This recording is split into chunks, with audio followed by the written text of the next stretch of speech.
बहुत समय पहले की बात है। भारत के प्राचीन तट पर एक समृद्ध राज्य था, सूर्यमाल।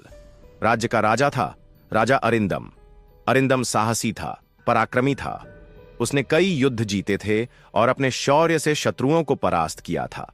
परंतु जीवन की सबसे बड़ी लड़ाई वह अपने भीतर हार रहा था।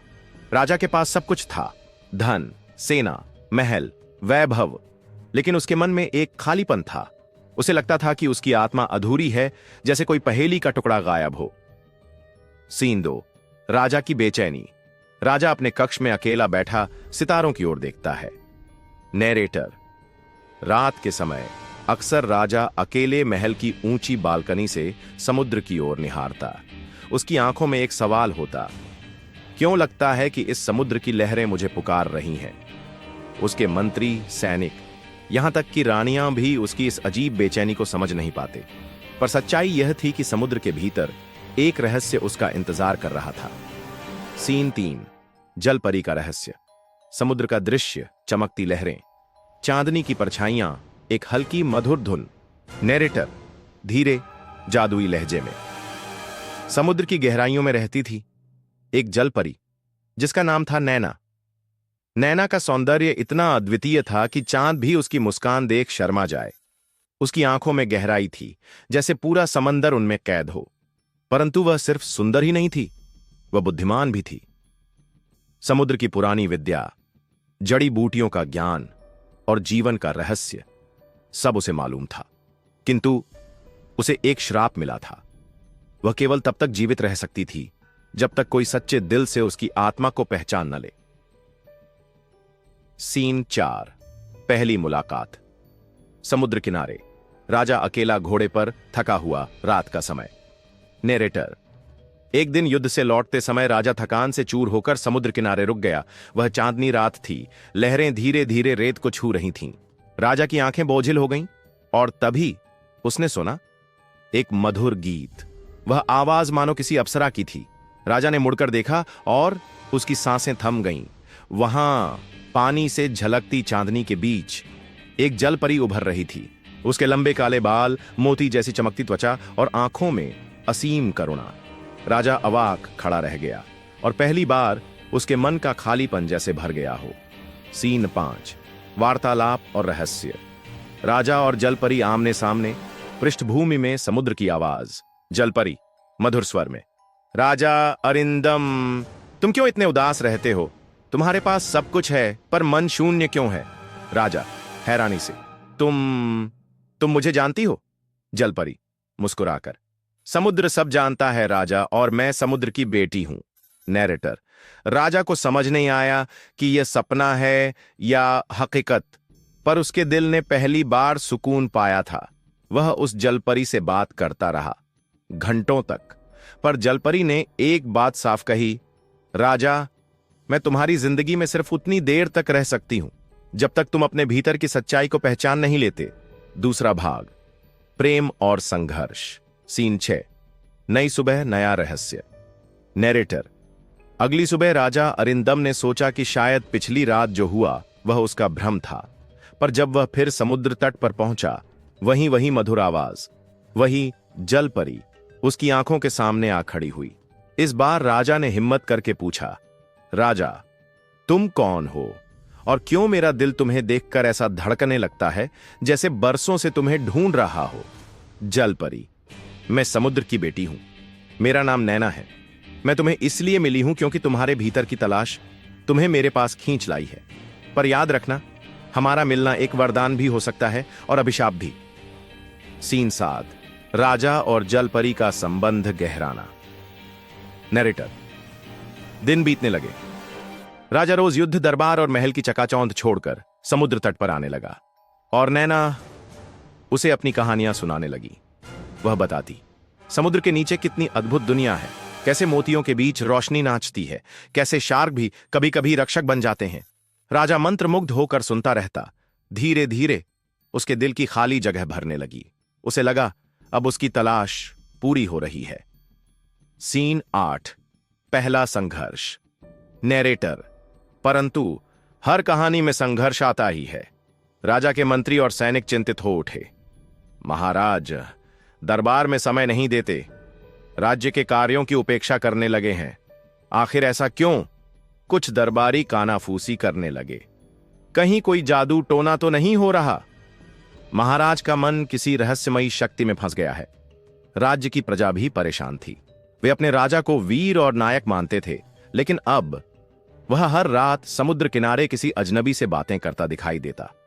सीन 9, जलपरी का श्राप। नैरेटर।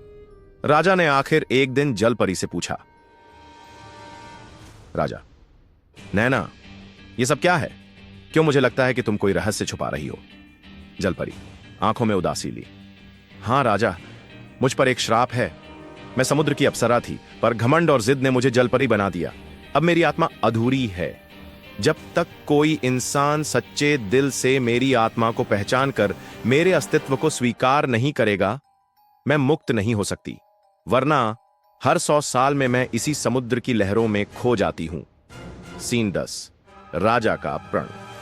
राजा गंभीर स्वर में, नैना, मैं तुम्हारा साथ कभी नहीं छोड़ूंगा। तुम्हें मुक्ति दिलाना ही अब मेरा जीवन का उद्देश्य है, चाहे मुझे अपनी जान क्यों ना देनी पड़े। नैरेटर। राजा के इन शब्दों ने नैना की आंखों में पहली बार आंसू ला दिए। वह समझ गई कि शायद यह वही इंसान है जिसका इंतजार उसे सदियों से था। सीन 11, तूफान का आगमन। नैरेटर तेज स्वर में, पर समुद्र की गहराइयों में यह प्रेम और वचन किसी और को मंजूर नहीं था। एक प्राचीन दैत्य, समुद्र राक्षस वरुणासुर, जो जलपरी के श्राप का रक्षक था, उसने यह सब देख लिया। उसकी गरजती आवाज पूरे समुद्र में गूंज उठी। अरिंदम, अगर तुमने इस जलपरी को श्राप से मुक्त करने की कोशिश की तो तुम्हारा अंत निश्चित है। राजा ने तलवार खींच ली और इस तरह शुरू हुआ वह युद्ध जिसने इतिहास बदल दिया। तीसरा भाग, महायुद्ध और सीख। नैरेटर। रात काली थी, पर युद्ध की ज्वाला समुद्र में जल उठी थी। राजा अरिंदम अपने वचन पर अडिग था। सामने था वरुणासुर, जिसकी आंखें अंगारों की तरह जल रही थीं और जिसका शरीर पहाड़ जैसा विशाल था।